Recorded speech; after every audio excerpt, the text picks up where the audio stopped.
Salam damai sejahtera, saudara-saudara kekasih Tuhan Yesus Kristus yang setia mengikuti sapaan Gembala GKI dimanapun saudara berada. Jumpa lagi bersama saya, Pendeta Jirdi Stefan, dengan basis pelayanan di GKI Peterongan, Semarang. Sebelum bersama-sama kita merenungkan firman Tuhan pada hari ini, mari kita berdoa agar Tuhan mempersiapkan hati kita. Kita berdoa. Bapa di dalam sorga, puji syukur dan terima kasih untuk hari yang baru, nafas yang baru, kehidupan yang baru yang Kau berikan bagi kami. Biarlah hari yang adalah anugerah Tuhan, kehidupan yang adalah berkat daripadamu, akan kami lalui dengan apa yang menjadi keinginan-keinginan Tuhan. Dan biarlah firman Tuhan yang kami renungkan menjadi terang dan pelita di dalam kehidupan kami yang menuntun kami menuju kepada kesempurnaan seperti yang Engkau inginkan sebagai anak-anak Tuhan yang menjadi terang bagi dunia. Berfirmanlah kepada kami karena kami siap untuk mendengarkan kebenaran firman-Mu. Di dalam nama Tuhan Yesus Kristus kami berdoa. Amin. Ya, saudara yang terkasih, tema kita hari ini adalah menjaga hati. Dan kita akan membaca firman Tuhan dari Lukas pasal 22 ayatnya yang ketiga hingga yang keenam. Saya akan membacakannya bagi saudara. Yudas mengkhianati Yesus. Maka masuklah iblis ke dalam Yudas yang bernama Iskariot, seorang dari ke-12 murid itu. Lalu pergilah Yudas kepada imam-imam kepala dan kepala-kepala pengawal bait Allah dan berunding dengan mereka bagaimana ia dapat menyerahkan Yesus kepada mereka. Mereka sangat gembira dan bermufakat untuk memberikan sejumlah uang kepadanya. Ia menyetujuinya dan mulai dari waktu itu ia mencari kesempatan yang baik untuk menyerahkan Yesus kepada mereka tanpa setahu orang banyak.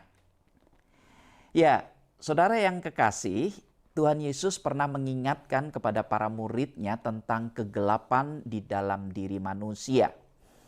Kira-kira apa yang dikatakan Yesus adalah demikian. Karena itu perhatikanlah supaya terang yang ada padamu jangan menjadi kegelapan. Jika seluruh tubuhmu terang dan tidak ada bagian yang gelap, maka seluruhnya akan terang.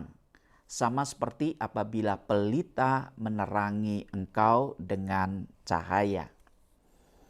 Nah saudara, di manakah terang dan gelap bermukim pada diri seseorang? Diri manusia. Ya, ia ada di dalam hati.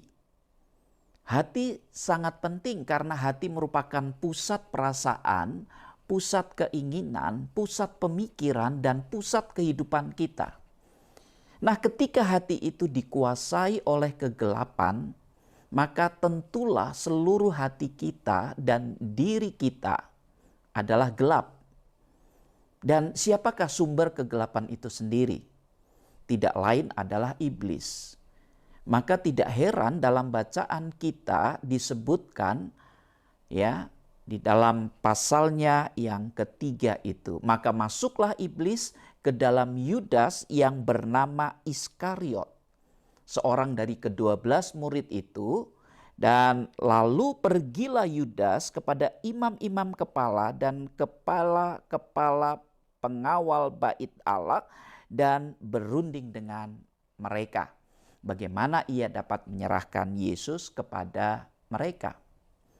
Nah, oleh sebab itu tidak mengherankan saat hati Yudas sudah dikuasai dan ditutup oleh kegelapan, maka pikirannya menjadi liar, matanya buta dan hatinya dipenuhi dengan berbagai macam perasaan.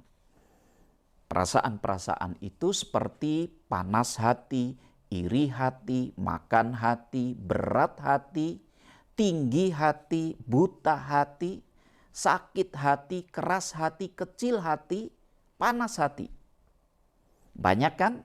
Dan itulah mungkin bagian-bagian kondisi daripada hati Yudas. Yang demikianlah yang membuat Yudas membabi buta. Dia tega mengkhianati Yesus, bahkan menjual Yesus dengan 30 keping perak. Dan ini yang menyedihkan hati Yesus. Karena itu saudara, kita perlu hati-hati untuk menjaga hati.